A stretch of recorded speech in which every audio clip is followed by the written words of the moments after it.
Okay, so in this lecture, we are actually going to use our EC2 instance to launch an Apache server on it. So we'll install an Apache web server and we'll basically deploy a web page. And for this web page, we'll just create something called index.html that will show the host name of our machine. So pretty simple, but let's go ahead. It's going to be a bit of fun and we'll get to practice our security groups. The first thing I have to do is to get the public IP because I changed it too many times. And then I will go into my instance and SSH into it using PuTTY or SSH, whatever you have as an operating system. So now that I am into my machine, it's time to go ahead and run some commands. So the first thing I'm going to do is sudo su, and this will basically elevate my rights on the machine. I am now the root account and I can run any command I want without any problem. So the first thing I want to do is yum update and -y. This basically forces my machine to update itself, and it's really important to keep all the packages updated. The -y was to basically allow the updates to go through without prompting me to say, yes, I want to update. Once yum update is done, what we can do is start installing HTTPD, okay? So to do this, we're going to do yum install -y httpd.x86_64. So that's a little bit complicated, but I'm sure you'll be okay. Then we basically install HTTPD, and the -y was used to basically say yes and not have a prompt. Now I can clear my screen. And to start the service, we do systemctl start httpd.service, and this starts the service. And to ensure that the system remains enabled across reboots, we say enable httpd.service. So these two commands basically allowed us to start the HTTP service and make sure it is enabled across reboots. Now let's go ahead and see what happens. If we do a curl on localhost 80, we should see this entire page. So curl is basically to load whatever is in this URL. So if we do curl localhost 80, then we get this giant HTML page that is not very friendly, but it's working.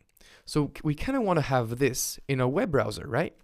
So why don't we access it from my web browser? We go to our EC2 instance and look at our public IP address.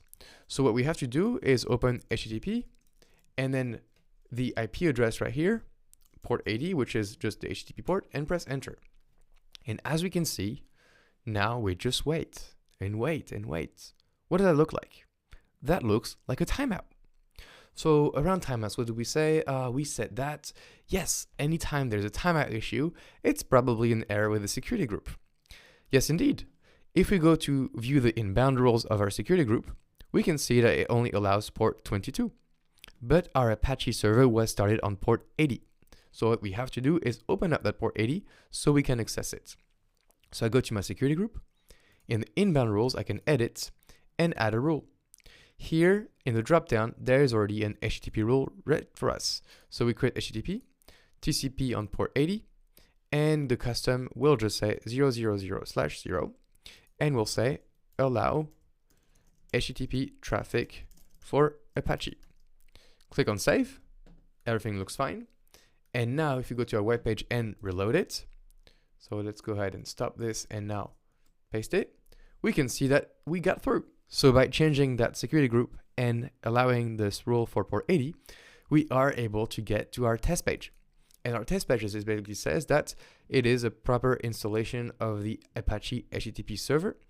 And we basically now have to add some content to var www/html. So let's go ahead and do this. For this, I'm going to clear my screen and I'm going to echo hello world into var www.html index.html. So basically now, if I go to my web browser and refresh this page, we now see hello world. So that's awesome. We just displayed a first web page on our machine.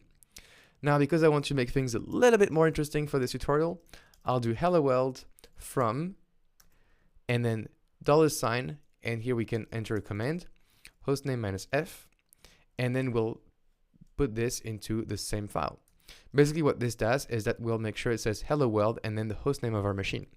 If you run this command right here, hostname -f, it should say IP, then the public IP, the private IP, the region you're in, .compute.internal.